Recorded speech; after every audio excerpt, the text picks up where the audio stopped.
everybody on a warm summer night. Tuesday night means we have a question and answer session. So maybe we'll get right into it. If you hear the first question. Dear Lumpa, what is the Buddhist view in regards to clairvoyance and supernormal powers?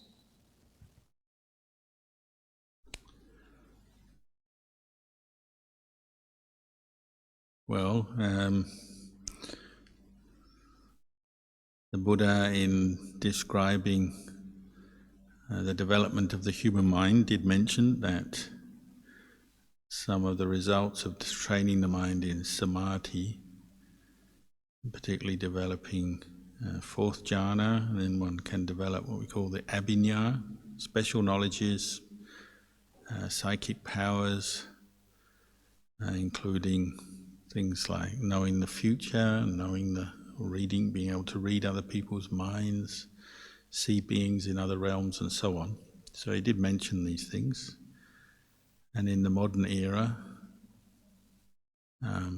teachers who I've been fortunate to meet, and some of them are still alive, well, they also seem to have experience of some of these special knowledges. So they're probably wouldn't be right to just dismiss them outright like that. I think they're impossible just because we can't measure them or prove them very easily. But at the same time, what the Buddha and also teachers point out is that because we're talking about psychic phenomena, supernormal knowledge, and so on, it's very difficult to prove. It's different from just the ordinary kind of knowledge that we share through talking, teaching, and so on. So it's knowledge that's easily open to misinterpretation, exaggeration, imagination, taking over. So one should approach these things with caution.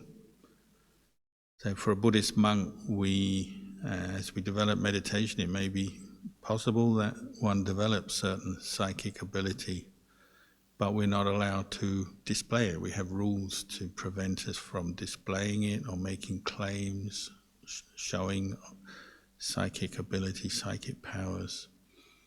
The Buddha didn't encourage it because he felt it would lead to a number of disadvantages and problems arising.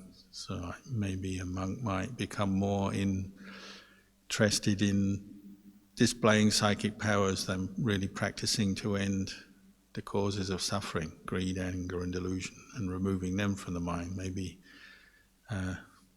wants to make a name for himself by displaying psychic powers. Also, there may be a tendency to want to exaggerate or claim that one has powers that one doesn't actually have, and so on.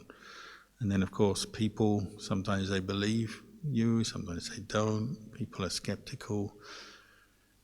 Many problems will arise. So it's not something the Buddha encouraged, but he didn't deny it, because the human mind, it has many amazing abilities, and when it's well trained, some of these knowledges and skills can arise, and we shouldn't just deny that. But the goal of the practice is nibbana, not to develop psychic ability. Psychic ability is more like the byproducts of the training of the mind. And since the time of the Buddha, they can be useful in teaching and helping other people. A teacher has skill in meditation. Sometimes these psychic abilities give them special knowledge which helps them to teach others, understand and know others better, so they can teach them in an appropriate way. Sometimes they have been used to help inspire others, but normally speaking that's not the case. It's not the purpose of the monk's life or the training in the mind. Lay people can develop these psychic powers as well, but again, there's also a danger of the ego getting mixed up with them, so that they take on a life of their own, and one is practicing or developing psychic powers for more worldly ends like fame and fortune, or in the worst case, some people are just making false claims to have powers that they don't really have, and that happens all the time, and you see it in society. So there's some dangers to be aware of. Our teacher Ajahn Chah didn't encourage much talk about psychic powers, clairvoyance, clairaudience, these special knowledges, for these reasons. They can cause a lot of disharmony between people as much as help people. But every monk who lived with Ajahn Chah had, or probably 99% of them had, confidence that Luang Por Chah could read their minds and had special knowledges of this sort. He just didn't talk openly about it. But then individual monks might have their own ability, recollections of Ajahn Chah displaying something in one way or another, often very indirectly. Many stories, more than I could tell you now. But for example, I know one monk who was very well versed in the Buddhist scriptures, and he came to study meditation with Luang Por Chah. But because he had such a lot of scriptural knowledge, that background brought up a lot of conceit for him. And when he first lived with Ajahn Chah, he was very doubtful that Ajahn Chah really knew the Dhamma or was really enlightened, because he didn't seem to have as much knowledge as this monk did. So he was always looking slightly skeptically at Ajahn Chah. Is he really enlightened like they say he is? I don't know. And one day, this feeling, this doubt about Ajahn Chah got so strong in him that he marched over from his hut in the forest to Ajahn Chah's hut, bowed down, sat down. He wanted to confront Ajahn Chah about this. But he hadn't said a word yet. It was just in his mind, the thought, what level of attainment does Ajahn Chah have? Is he enlightened or not? And Ajahn Chah was on the top floor of his hut, and he came down the staircase, saw the monk, and he just said, "So what level of attainment do you think I've got then?" As if he was answering the thought that was in the mind of the monk. And the monk sort of suddenly gained humility in that moment and realized, oh, he really does know what I'm thinking. He must have a very refined state of awareness, strong samadhi. And that helped he said it helped him to let go of some of his stubbornness and ego in that situation, because he could see Ajahn Chah certainly was more advanced in his meditation than the monk was. So sometimes that's how psychic ability can be used by one who is skilled. But it can also, for one who is not skilled or their wisdom is not yet well developed, it can lead to a lot of confusion as well. And as I said, other problems. So, for example, one time when I was living with Ajahn Anan, we had a young novice came to stay who had amazing ability with samadhi, and he developed fourth jhana. He's still a teenager, he's a novice monk. And straight away it led to problems, because with this attainment of deep jhana, he attained special knowledges, and the monks who lived with him knew and accepted that, and it was quite inspiring in a way. But at the same time, once lay people kind of heard the rumours, they started to flock around him and want to go and see him. And in Thailand they always ask about lottery numbers from monks. They say, "Have you got any good lottery numbers so I can win a lot of money? I've got this problem in my life, can you help me? Like I've got illness, can you cure me? Or my business is not going so well, can you help my business improve? Or I'm trying to marry a woman, but she hasn't agreed to yet, can you make her agree to marry me?" All these kind of worldly ambitions and things that people wanted, they would bring to this novice, who was still a child almost. Although he was a very wise and well developed in his meditation, he was still young, so it caused a lot of problems for him, and then some disruption in the community because he had these special abilities that many of the other members of the community didn't have. And you could see straight away why there is a problem with psychic powers. Some people believe that the novice had them, some people didn't believe, some people liked it, some people hated it. It could be quite disruptive. So that's why we have rules as monks and nuns. We don't display them, we don't talk about them very much, because they can backfire. In Thailand, there's a big problem with people going to monks wanting them to display special powers, special knowledges to help them. As I said, a common one is to ask for lottery numbers, because the playing of the lottery, both the legal and the illegal lottery in Thailand, is a huge thing. Everybody's hoping for that one lucky break when the monk gives them a number. And sometimes monks won't give numbers. You go and ask a monk, they often won't give you a number, but then people will sit and listen to a Dhamma talk and try and work out what numbers the monk may or may not be giving in the Dhamma talk. So if one monk I heard giving a Dhamma talk, he was talking about in the time of the Buddha, Venerable Sariputta had 500 disciples living with him, under him. And this person took that number 500, because usually you take 3 figures, and went away and they bought a lottery ticket, 500, which is a very unusual number. They say normally people wouldn't buy 500 as a number for a lottery ticket, but they did out of faith in the monk. The monk was just talking about the history of the life and disciples of the Buddha. But the person thought this monk was giving them a lottery number, so they bought the number 500 and it came up and they won a lot of money. So this is happening occasionally in Thailand. Somebody wins some money and then everyone gets excited for a while and goes and asks monks for lottery numbers. Or they're just trying to interpret dreams or Dhamma talks or all kinds of things to get lottery numbers. Perhaps on a more practical level, recently, last week I think, a monk in Bangkok must have had some skill maybe, and he had a good lottery number, but normally monks themselves don't buy lottery tickets. We have rules preventing us from doing that, but for whatever reason, he did go and buy the lottery ticket, and it came up, and he won 18 million baht, a lot of money for Thailand. So they asked him, well, what are you going to spend this money on? And he said, well, the reason I bought the lottery ticket is I want to help people. So he made a big donation to the temple, and then he helped out some family members and then some other people in need. So he did actually start giving away all this money. But then people heard, so they started to come and seek him out in the monastery, and he said he was getting people knocking on the door of his meditation hut every morning, every evening, even in the middle of the night, to the point where he couldn't live there anymore. And this is recent news, it was just last week. So he had to flee that monastery. He literally had to leave secretly and go and find a new monastery to live in, because so many people bothered him, looking for money, wanting him to help them.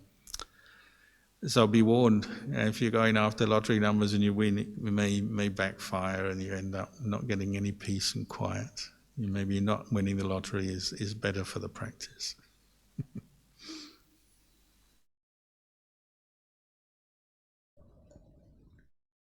Dear Luang Por, after lockdown, I'm feeling apathetic and lacking ambition.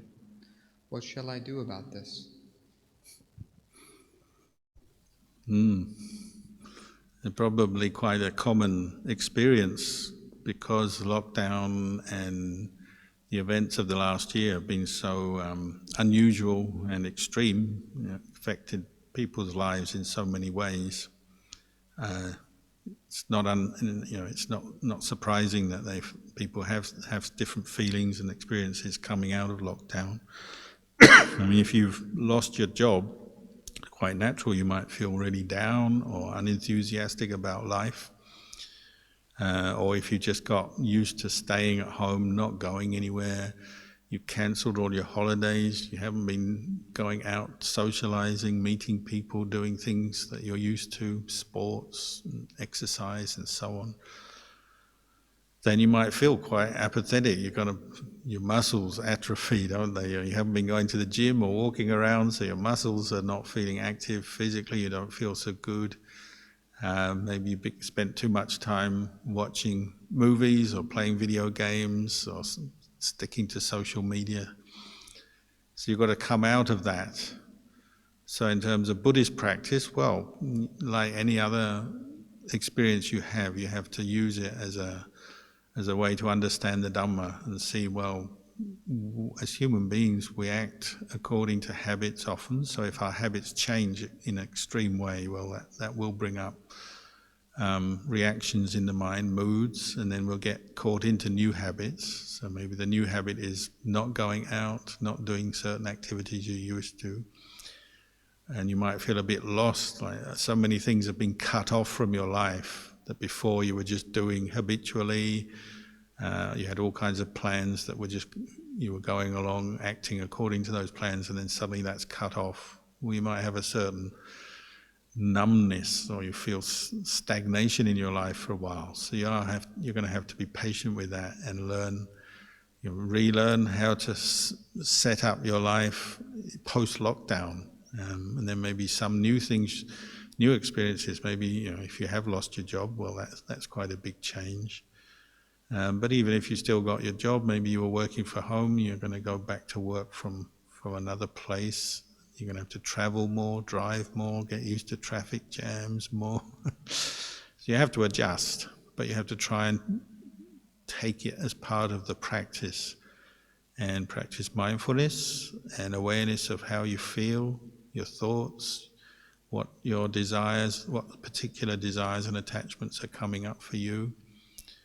And if you're feeling apathetic, well, first of all, just notice that and be aware, oh yeah, I feel apathetic, can't be bothered doing things because you let go of so much. It's almost like, well, what's the point of re-establishing some of those old habits? But you take it as an opportunity to look at your life and say, well, what is useful? So maybe certain things are useful, and if you're allowed to go out and exercise now, well, maybe that's a good thing to do. Practicing meditation and chanting is useful. You can do that at home, and you can carry on doing that. Maybe you can now go to a meditation retreat, going to a monastery to offer dana, or practicing charity or doing volunteering. That before you couldn't do that. Well, maybe that's something to aspire to and make some kind of plan that say, well, what can I do now after lockdown? How can I use my time and set up some short-term goals and long-term goals, what you want to do.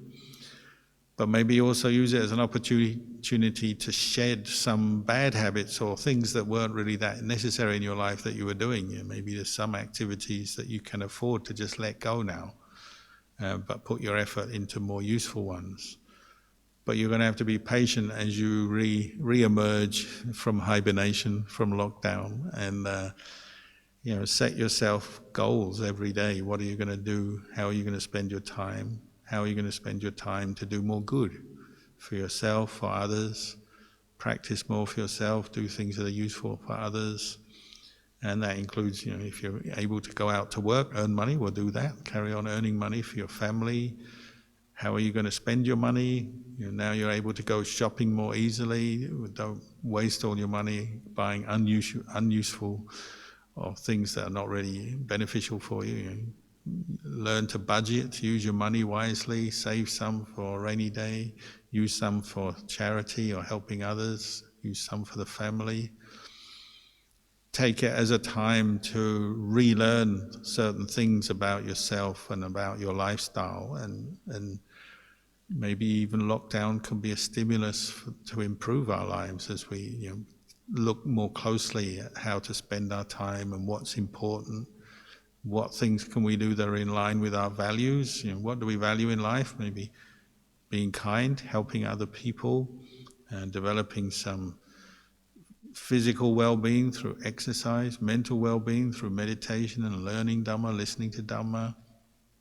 It's an opportunity to to look at your life and establish values and then plans and activities that will bring those values to fruition. And if you're feeling inertia, well, you just have to rouse yourself, don't you? Speak to yourself wisely, make plans, try and stick to the plans, encourage yourself, and associate with other people who will also be doing good things. And that will help, because often we get a lot of energy when we associate with good people who are doing good things. That can help us as well. So try and learn from your experience and just accept, if you've been stuck at home for many months, well, you will feel kind of apathetic, but you'll find also that will change over time as restrictions are ended and you can move around and do more things. You'll find quite naturally your mind will seek out doing more things, and after a while you might even forget about lockdown altogether. It will just be a kind of a distant memory. So be patient with it, be mindful, and try and use your time wisely, and just keep reminding yourself to do that.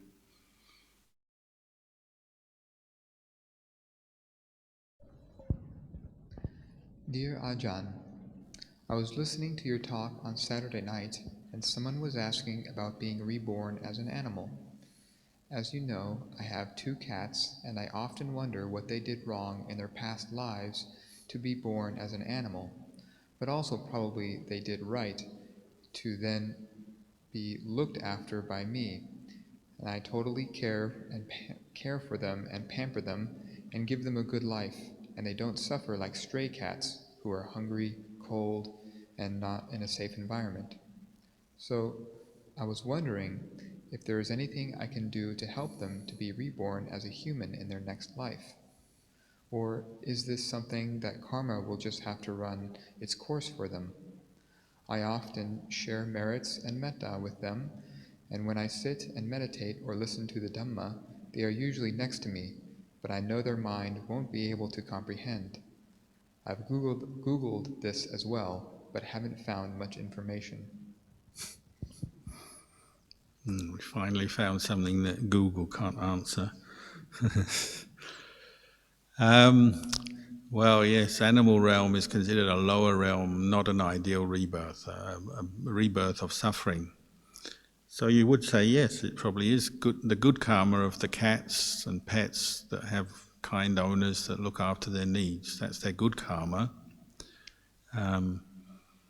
But you can't escape from the fact that an animal, however well we look after it, is still an animal, and its faculties are not mature and well developed, so they can't comprehend the Dhamma like you say. So that's the suffering. Yes, animals have the suffering of not comprehending Dhamma, confusion, and that means their instincts are working much in a more stronger way than ours, where we can make better decisions, learn more, learn better things, and learn the Dhamma. They can't. So that's their suffering, however well we look after them, and that's good. I mean, to be kind to animals is good. It's good karma for us, and it's there. It is useful for them, but they're limited. And we should never forget that fact, because sometimes we get into that Walt Disney way of looking at animals and thinking, oh, their life is so good, I wish I was a bird or a cat. It's not a good life. Human life is much better. But reflect on karma.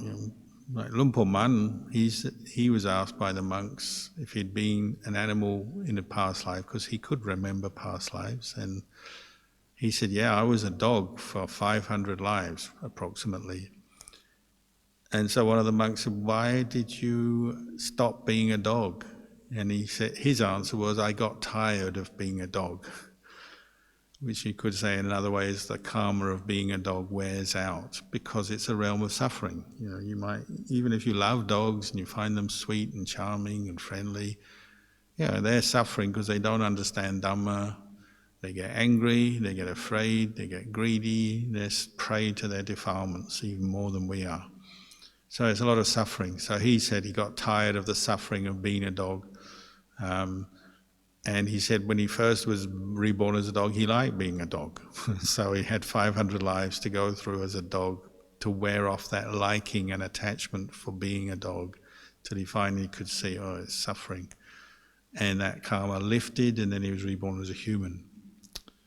So, it's not a good thing to be reborn as an animal, and we can meditate and share merits with our pets and wish for them when they die that they are reborn as an animal. But when that will take place will depend on their karma. And the Buddha said it's very difficult to get reborn out of the animal realm once you're there.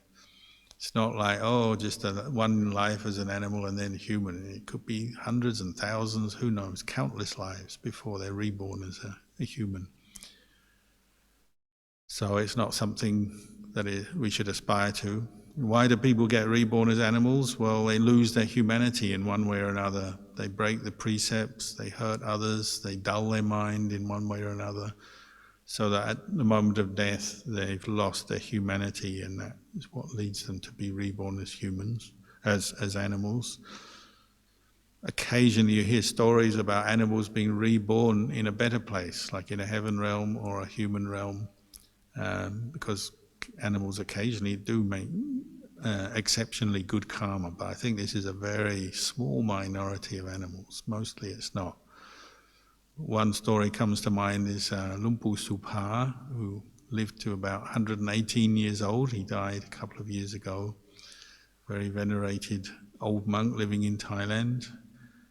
And he had a story of when he was a younger monk in the 1930s, he was walking around Asia as a wandering monk in the forests, and he was in China, and then he was walking back to Thailand from China through Laos, and he got lost in the forest when the jungle was thick. There were very few villages in those days and no roads. So he was walking through the jungle and he got lost. He had water because there were streams, but no food. So he was lost, getting hungry and getting weak. And after about a week of that in the forest, he started to think, if I don't get out of the forest, I'm going to die. I'm so weak. There's no sign of human habitation anywhere. So it was at his kind of wit's end. But then that day, a herd of elephants came through the forest, as they would. And some of the elephants were quite aggressive towards him. They don't like humans, maybe, so they came up threatening him, and then one particular elephant out of the herd came up and pushed all the others away, kind of shooed them away, and acted as a bit like his protector. So it's an elephant making good karma, protecting the monk from the normal elephants. So the other elephants went away a bit further away grazing, and this one elephant stayed with Lumpu Supha. So he sat and meditated, and he made a wish, an aspiration in his meditation, if there's a way out of this forest, can you show me? Directing his attention of his mind to the elephant. And not long after that, the elephant started walking.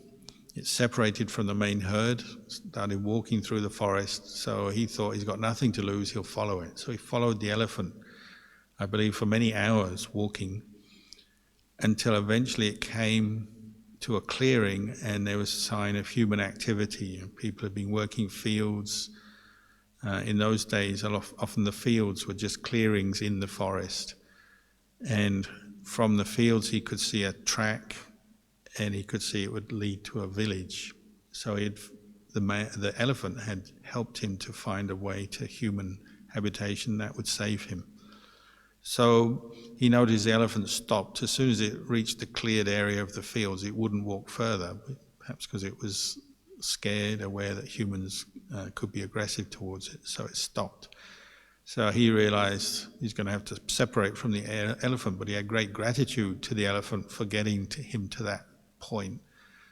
So again, he sat down, he meditated, and he blessed the elephant. He chanted a blessing and said, may the good karma that you've made helping me out of this situation lead you to be reborn as a human. Because if you wish anything good for an animal, that's what you would wish them. You wish that they be reborn as a human so they could progress in their spiritual practice towards Nibbana. So he did that, and he parted ways. And that was like, a long time ago. And then I believe maybe in the 1960s, so many years later, Lumpu started a monastery in Phuket. Most Australians know Phuket as a tourist island with nice beaches, but there also are Buddhist monasteries there. And Luang Por used to live on a mountain there, Wat Khao Noi.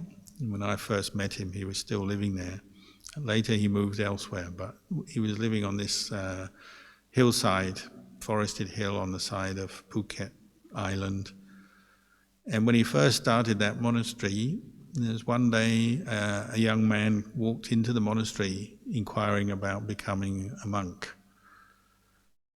And the Luang Por and the other monks living there talked to him, and they made arrangements for him to have an ordination to become a monk. And when he went home, Luang Por told the monks in private that this boy is that same elephant now being reborn as a human. The good karma that elephant made, and having received the blessing from Luang Por, was enough for it to be reborn as a human and become a Buddhist monk even. So you occasionally hear those kind of very amazing stories, but they're very rare. So most animals just need our compassion and sympathy because they're stuck in a realm of suffering and we don't know how long they'll be there. And so everyone could treat them better, eat a few less animals, look after them better. Instead of eating cows all the time, we could release the cows like they do in Thailand. Last week, some friends of mine went to a monastery and they had a project there where they bought cows from the abattoir and then released them in a farm that will look after them till old age. So rather than becoming hamburgers, beef burgers, these cows will now live quite happily to an old age. So maybe that's a good thing to do with animals.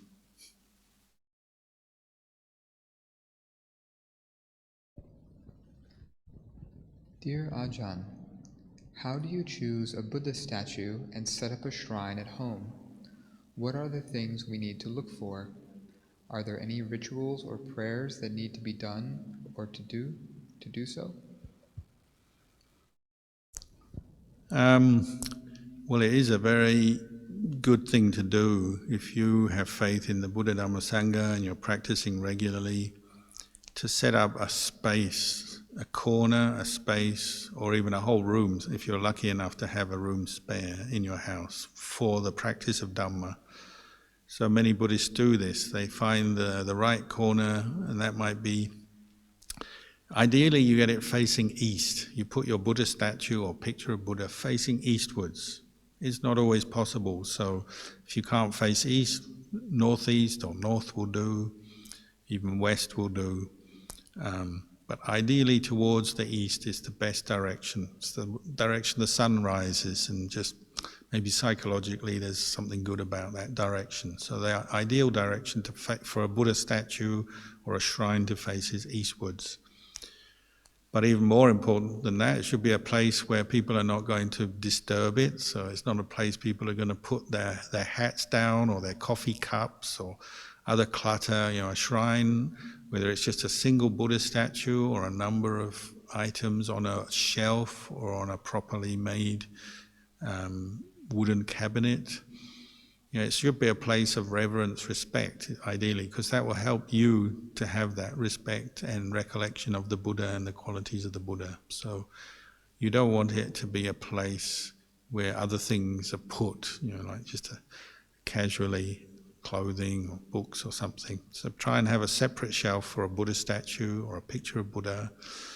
A statue or a picture that means something to you, and it doesn't have to be anything very grand. It can be small, larger, old, new, expensive, cheap. It's what brings up faith in you. And there are many Buddha statues in the world that are not that expensive, but because people have practiced with them regularly, they've developed a very good energy because of all that faith, and that people chant. So recollection of the Buddha Dhamma Sangha, like we chanted this evening in English or in Pali. These are very good chants to do. When you first set up your Buddha, you can chant Iti Piso Bhagawa, you can chant Namo Tassa, Arahang Sama Sambuddho. You pay homage to the Buddha, you recollect the qualities of the Buddha, and you can do that every day. It is a good thing. First thing in the morning, late at night. Do some chanting, and then particular teachings, verses, gathas, sutras.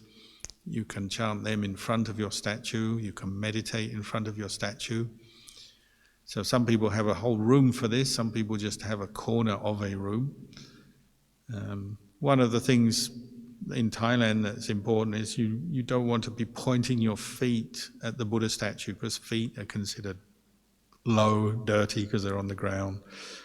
So if it's in a bedroom, you generally don't put the Buddha at the end of your bed where your feet would point to it. You would put it above your head or in a corner near where your head would be, rather than where your feet would be. So it depends on your house or your apartment, how much space you've got. You just do the best you can with the situation you've got, but try to see it's important to generate good feelings of faith, respect, kindness, mindfulness. Because if you have a Buddhist statue, a shrine, this can make you mindful. It reminds you of the teachings. It makes you mindful of your behavior. And many people say this, if they're near their Buddha statue, they don't dare to shout or abuse someone, lose their temper. Even if they get angry, they're careful because they don't like to do that when they see the Buddha. It can be useful like that, to remind you to be mindful, restrained, composed. Or you see the Buddha statue and it reminds you to let go when you're annoyed, upset, suffering in some way. When you're sad, it might remind you of some of the teachings that everything is impermanent. So when you hear some sad news that something unfortunate has happened, or somebody lost their job, or somebody died, you see the Buddha and it reminds you of some of those teachings that helps you at that moment to deal with your emotional state.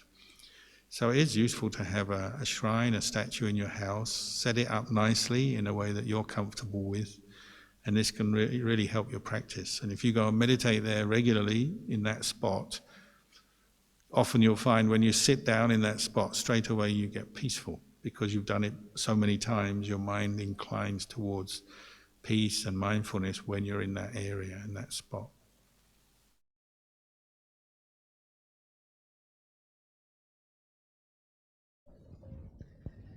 And this is the last question this evening.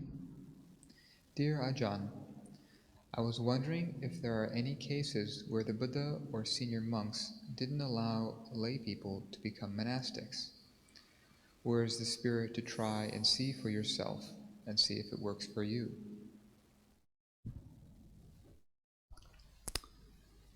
Well, since the Buddha first began teaching after his enlightenment, and from that teaching the Sangha of monks, nuns, and then laymen, lay women grew,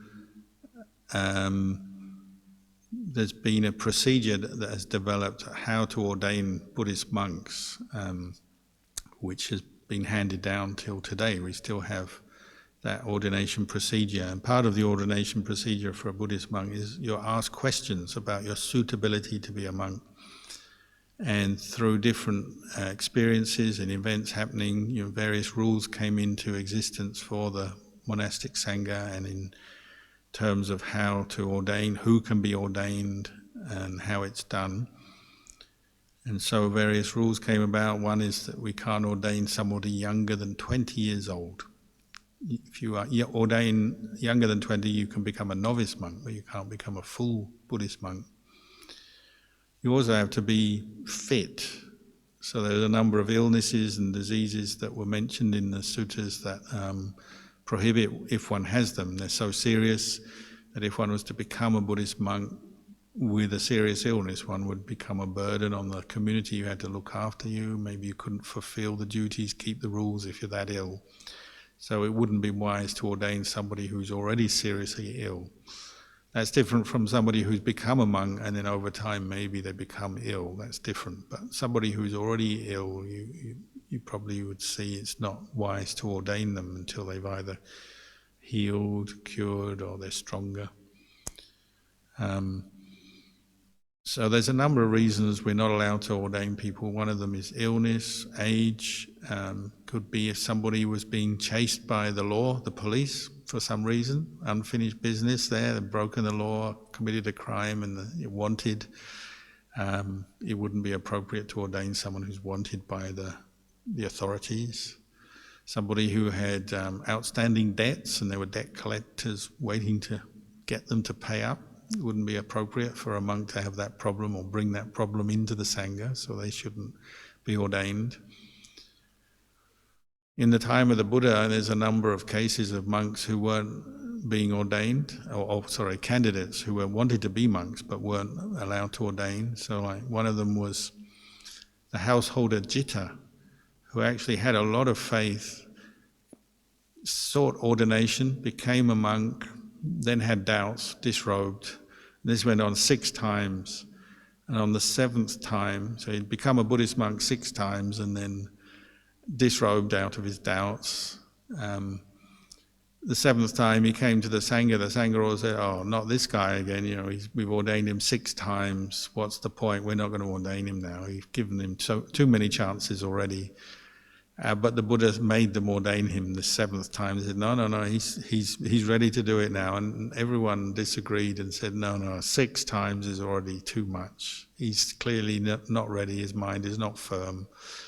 But the Buddha said, no, give him one more chance. So he ordained, and the 7th time he became enlightened. So who knows? Sometimes you have to try something many times before you're successful.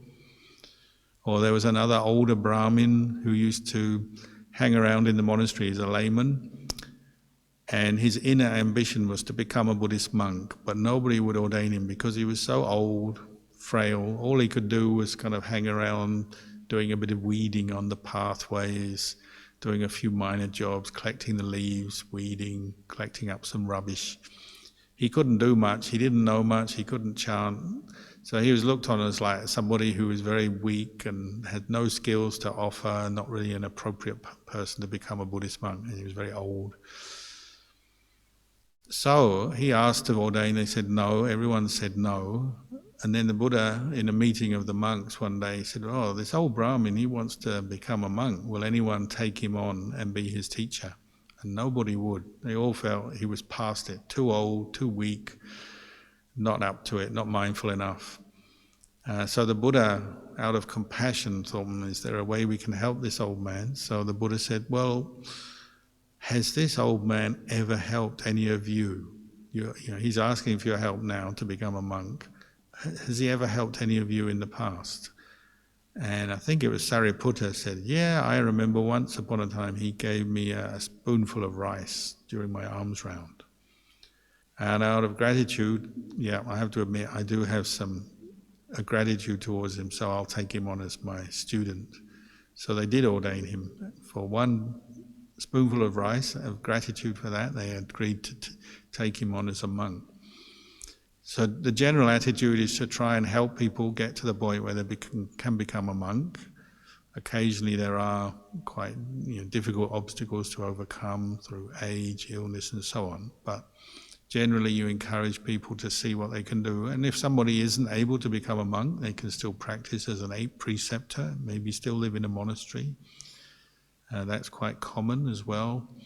Or just temporary periods in a monastery, keeping 8 precepts, meditating, and then going back to the lay life.